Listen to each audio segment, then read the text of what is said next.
Hello दोस्तों, नमस्कार। दोस्तों, आज हम बात करेंगे कि जो नॉर्मल पेंशन है और डिफर्ड पेंशन है, उन दोनों में से कौन सा ऑप्शन बेहतर है। जैसे जब आप 58 साल की उम्र में पेंशन लेते हैं, जिसे हम नॉर्मल पेंशन कहते हैं, और जब आप 60 साल की उम्र में पेंशन लेना शुरू करते हैं, जिसे हम डिफर्ड पेंशन कहते हैं, तो उसमें क्या बेहतर है आपके लिए, इस बारे में हम बात करेंगे।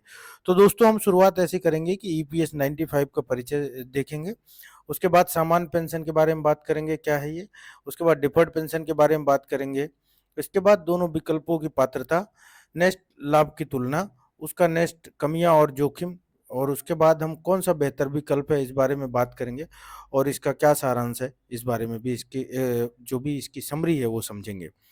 तो दोस्तों, हम आपको इस चैनल के माध्यम से PF, pension, gratuity, bonus, labour law, minimum wages, इन सब चीज़ों के बारे में जानकारियाँ देते रहते हैं। और जो भी व्यक्ति किसी भी फैक्ट्री या कंपनी में काम करता है, ये उनके लिए बहुत ही बेहद जानकारी ज़रूरी जानकारी है। तो ये हमें भी मालूम होना चाहिए और हमें अपने दोस्तों को भी इस बारे में शेयर करना चाहिए। तो आप खुद भी इस चैनल को सब्सक्राइब करें और अपने दोस्तों को भी मोटिवेट करें, जिससे कि आपको समय-समय पर PF, pension, gratuity, bonus, labour law, इन सब चीज़ों के बारे में जानकारियाँ मिल सकें। तो दोस्तों, हम वापस टॉपिक पर आते हैं, बात करते हैं कि जो ईपीएफ 95 है, या जिसको हम पेंशन स्कीम 1995 बोलते हैं, वो होती है एम्प्लॉय पेंशन स्कीम 1995। एक सामाजिक सुरक्षा योजना है जो कर्मचारियों को सेवानिवृत्ति के बाद मासिक पेंशन प्रदान करती है। इसका मतलब ये है कि अगर आप किसी कंपनी में या किसी फैक्ट्री में नौकरी कर रहे हो और आपका पीएफ कट रहा है, तो जब आपके रिटायरमेंट के समय में जो आपको मासिक पेंशन मिलती है 58 साल के बाद में, उसको हम ईपीएस 95 के दायरे में लेते हैं और ये एक सामाजिक सुरक्षा होती है। इसके बाद दोस्तों, सामान्य पेंशन क्या होती है। सामान्य पेंशन 58 वर्ष की आयु पूरी होने पर दी जाती है। इसमें मासिक पेंशन तुरंत शुरू हो जाती है। डिफर्ड पेंशन क्या है। डिफर्ड पेंशन में कर्मचारी 58 वर्ष के बाद भी पेंशन शुरू करने में विलंब कर सकता है, जिससे पेंशन राशि बढ़ जाती है अधिकतम 3 वर्ष तक। इसका मतलब ये है दोस्तों कि आप 58 साल में रिटायर हो गए, जिसे हम सुपर एन्युएशन कहते हैं। तो सुपर एन्युएशन आपका हो गया, लेकिन आपने पेंशन शुरू नहीं की, आपने पेंशन शुरू की 60 साल के बाद। तो उसे हम बोलते हैं डिफर्ड पेंशन, या विलंब पेंशन भी कहा जाता है। इसके बाद दोनों विकल्पों की पात्रता ये है कि सामान्य पेंशन जो है वो 58 वर्ष की आयु पर, डिफर्ड पेंशन 58 के बाद 59, 60, 61 की आयु तक किसी भी समय शुरू की जा सकती है। डिफर्ड पेंशन में देरी के प्रत्येक वर्ष पर पेंशन राशि बढ़ जाती है। सामान्य पेंशन में तुरंत लाभ मिलता है।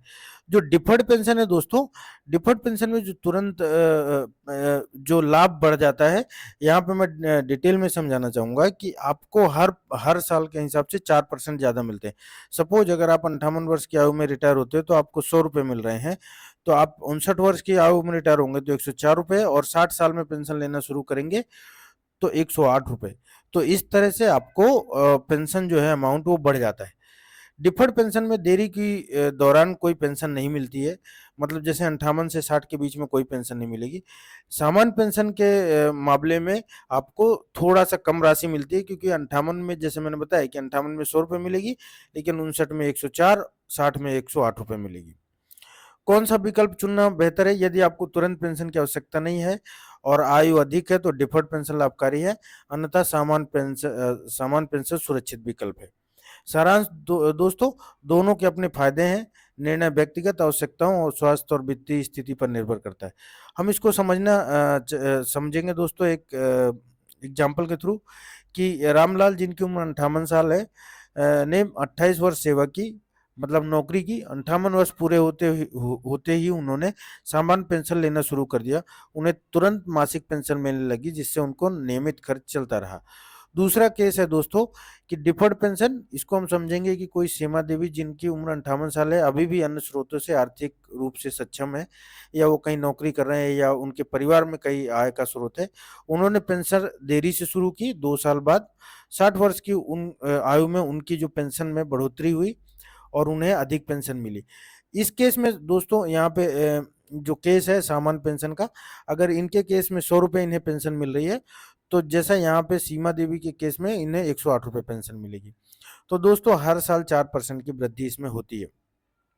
डिफर्ड पेंशन के केस में।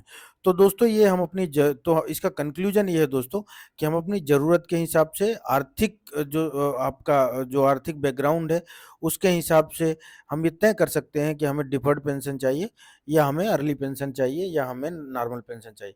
इसके बाद दोस्तों हम एक नेक्स्ट वीडियो में हम बात करेंगे अमाउंट को गिन के कि डिफर्ड पेंशन, अर्ली पेंशन और नॉर्मल पेंशन में किस तरह का अमाउंट, कितना अमाउंट, हम अमाउंट वाइज बात करेंगे दोस्तों।